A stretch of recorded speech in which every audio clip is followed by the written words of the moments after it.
Hey Dave, how you going? I'm good.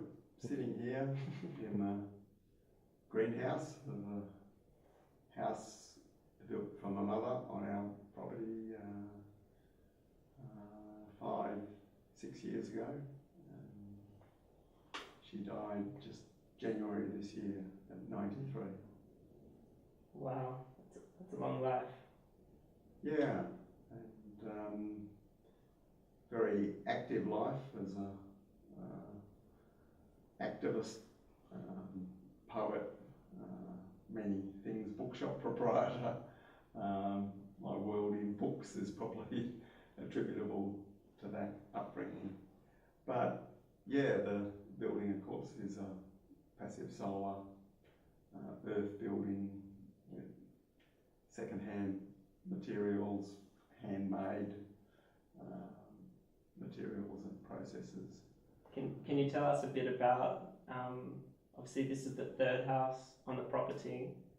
Can you tell us about that progression? Well, it's the third. I've worked on lots of different buildings, and in a lot of ways I would regard myself as a better ecological builder than I am ecological farmer.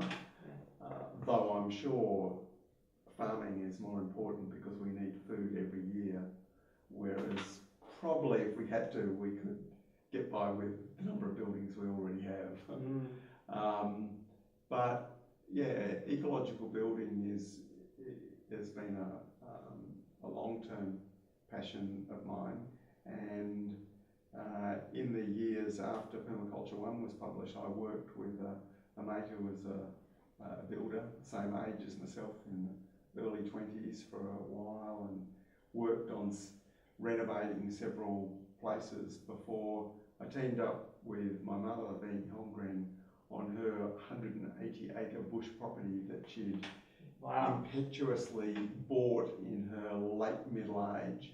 She was in her late 50s when she did that and did the back to the land thing. And I thought, well, I should go and build her a decent passive solar house. So I did. Though sitting in this house, reminiscing about those years with her, her memory was she allowed me to use her money to experiment with my crazy permaculture ideas. That's great. It's very interesting, difference of memory of the same process. But that house was a passive solar house that got 80% of its heat from the sun. That was in southern New South Wales in a sunnier but cold climate like here in Hepburn. And it was a small house. It involved timber that we cut on the property. But it was also experimental in how does this passive solar stuff work, long before all the computer modelling and everything.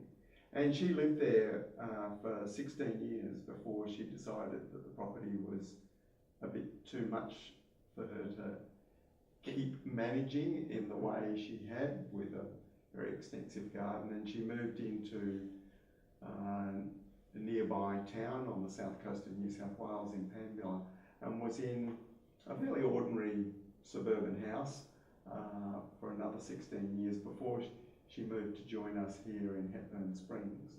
And the lure to bring her here, in a way, was building this place. So she spent her last 4 years of her life here. And of course our place had been built not long after that first house we built with her. Our place was built here at Meliadora in the late 80s. And you know, it's been the subject of a lot of documentation in the Meliadora book and now e-book, various television programs going back to the 80s and right through to Gardening Australia.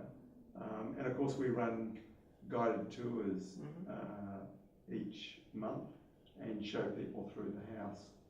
This place is still awaiting that documentation and here we go. Away. So this is actually the first of that, apart from the huge photographic record that we took during the construction. So So it was built over 2 years, and it was built by 3 of us, me and 2 mates. Who are that? Tony Soccio, who had been an old mate of mine from the series City Farm days in Melbourne, who's lived in this community for just about as long as we have, and has doing work at Melligadora over those years. He did even some of the end work on building our house back in '88. Oh wow. And the other person was Christian Wild, who was an ex art photographer and worked in the advertising industry. He'd sort of bailed out of that. A really Renaissance man. The master crafter, carpenter. He is just amazing problem solver, thinker, and between the 3 of us, we sort of,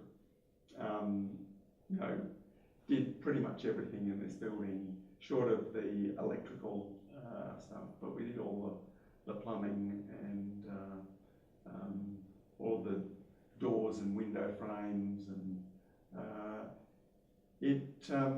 we learnt from the previous 2 buildings, but it has the same basic pattern. Here we are in the greenhouse.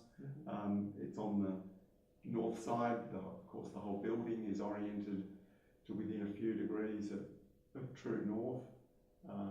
The building gets some direct solar gain into it, especially in the upstairs part, but also through the sliding doors here. But most of its heating comes from this greenhouse, which the warm air of which can be ducted into the house in winter, but also through the mud brick wall, it absorbs the heat and radiates that through into the house at night.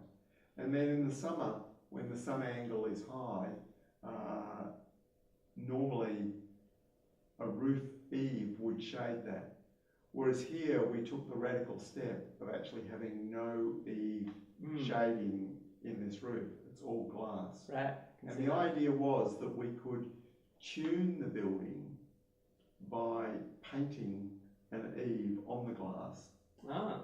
And we haven't done that so far. Yeah. What we've done is put out a shade cloth strip in the summer. Okay. And we've also used just traditional whitewash, which was traditionally used on fully glazed glass houses to reduce heat gain, and then just let it be washed off with the winter rain. And that's been working effectively? Yeah, it has. So it was that greater confidence that we could take a space and take the risk that this would, overheat and that the building would get too hot, because of the confidence in the previous buildings that a combination of thermal mass in the mud brick walls, the floors, and good ventilation would keep the place from getting too hot. So the building doesn't need any supplementary cooling at all. Wow. It stays cool in the summer with appropriate management. Obviously you keep the doors closed and the blinds closed to the greenhouse, because the greenhouse does get warmer, but it doesn't get much warmer than the outside temperature. Is there the cooling tube like you have in the other house? Yeah, there's a cool cupboard that draws air in from outside from under the ground. So it draws ground temperature air, which is about 14 degrees, into a cupboard in the kitchen, and that flues right through. So it's a thermosiphon that draws the air through.